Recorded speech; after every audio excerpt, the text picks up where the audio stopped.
in 1859. The first escalator was made public. That's right, and it was called the revolving staircase.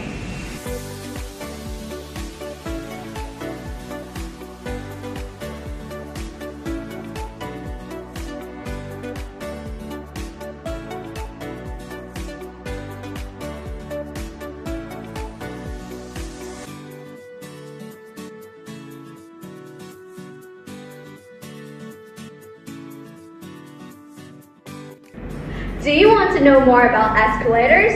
Or how escalators work?